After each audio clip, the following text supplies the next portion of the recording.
Well, the reality is that the Prime Minister personally decided to appoint Lord Mandelson as the ambassador to the United States, and in so doing, he has humiliated and embarrassed this nation on the international stage, because this Lord Mandelson is someone who described himself as the best pal of a paedophile, someone who advised that paedophile, when in prison, to use that time in prison as an opportunity. The most shocking betrayal in British political history just happened live on television. Parliament erupted into chaos as Keir Starmer's own Labour MPs turned against him in spectacular fashion, forcing the Prime Minister into a humiliating retreat that left Westminster speechless. What started as a routine parliamentary vote became the moment that changed everything. But what happened next will shock you to your core. Minutes before a crucial vote on welfare reforms, Cabinet Office Minister Pat McFadden rushed into the chamber with news that sent shockwaves through every corner of Westminster. The government was abandoning its own flagship legislation.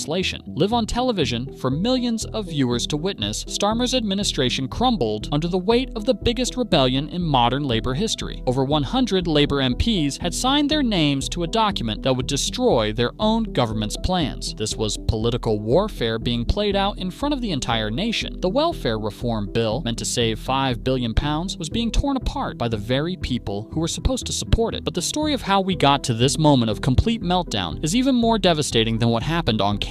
By around 100 of your own MPs. It's to the Chief Whip saying that they regret they are unable to support the bill, which is going to make changes to personal independence payment and universal credit. They're very concerned about changes to PIP eligibility and freezing and reducing the health component of universal credit. For weeks, Labour MPs were furious about proposed cuts to disability benefits that would affect 800,000 of Britain's most vulnerable people. These MPs were lifelong Labour activists who had spent decades fighting for the very people the government now wanted to abandon. The personal independence payment cuts were designed to force disabled people back into work, but many of those who would lose support were already working. The policy made no sense to MPs who had to face their constituents every day, explaining why a Labour government was taking money away from people who desperately needed help. So what was Starmer thinking when he pushed ahead with these cuts? The answer reveals everything you need to know about how disconnected he had become from his own party. The Prime Minister needs to come clean about what he knew and when he knew it.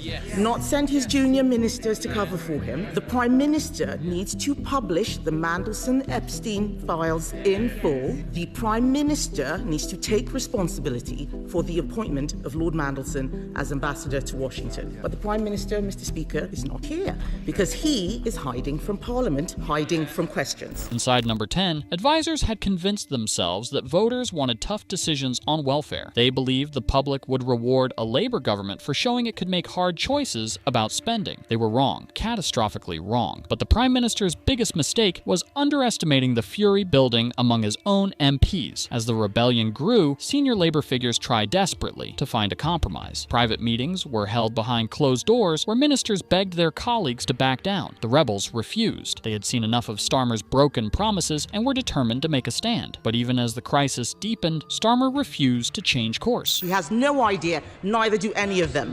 Because the British people know, Mr. Speaker, when they are being misled. They know that headlines fail.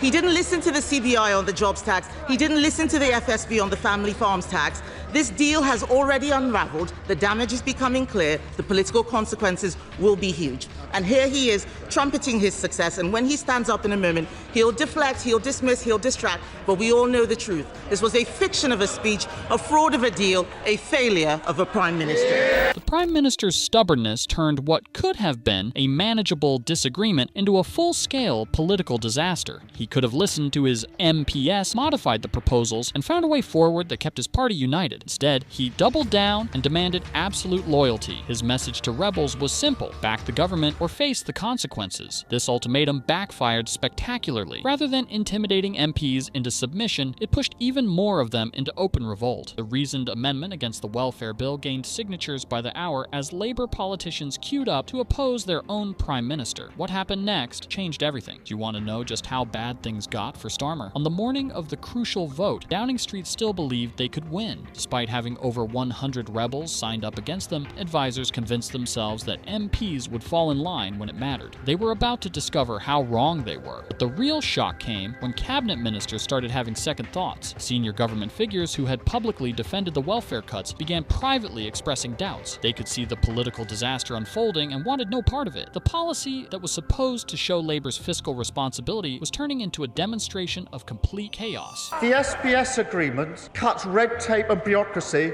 for all food and agriculture going into the EU. That's a massive boost for our supermarkets, for our farmers and others.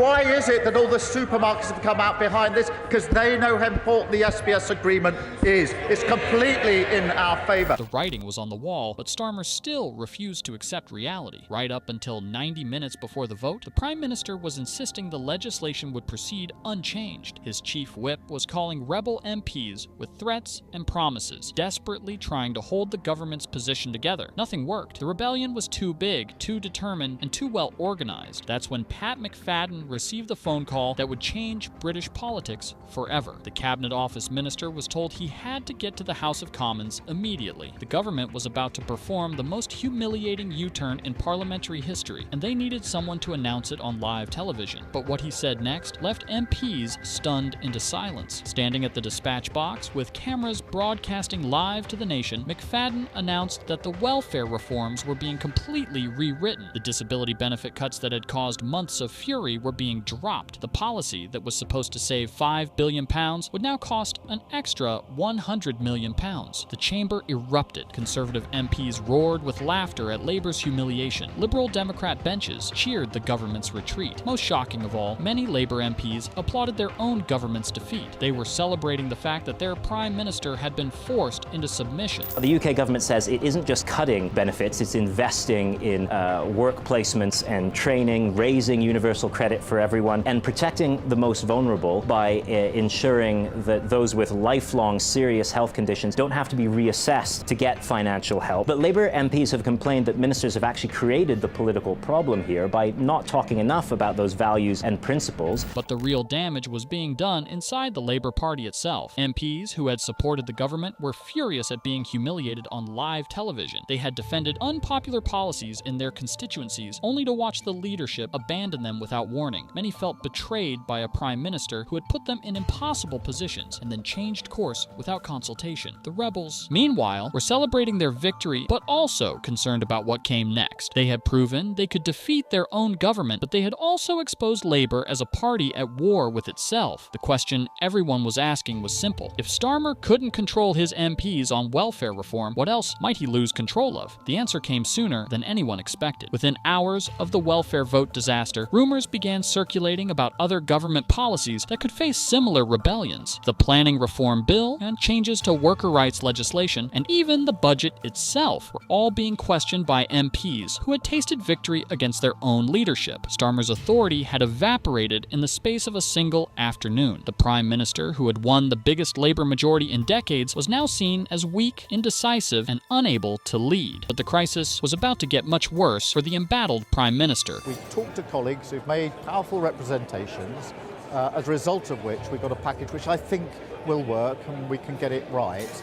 And for me, getting that package adjusted in that way is the right thing to do. It means it's the right balance, and it's common sense that we can now get on with it. News broke that 4 Labour MPs who had led the rebellion were being suspended from the party. Neil Duncan-Jordan, Brian Leishman, Rachel Maskell, and another rebel found themselves thrown out of the Labour Party for refusing to back their own government's policies. The suspensions backfired immediately. Rather than intimidating other potential rebels, they created martyrs for the cause. MPs who had been sitting on the fence began openly criticizing Starmer's heavy-handed approach. The Prime Minister was now fighting battles on multiple fronts against his own MPs, against the opposition, and against a media that smelled blood in the water. So what does this parliamentary meltdown mean for British politics going forward? The welfare vote disaster revealed fundamental problems with Starmer's leadership that go far deeper than one policy disagreement. It showed a Prime Minister who doesn't listen to his own MPs, doesn't understand the mood of his party, and doesn't know how to manage Parliament effectively. More importantly, it demonstrated that Labour's huge majority might not be as powerful as it first appeared. When MPs are willing to destroy their own government's legislation on live television, that majority becomes meaningless. Starmer discovered that having lots of MPs means nothing if they won't vote the way you want them to.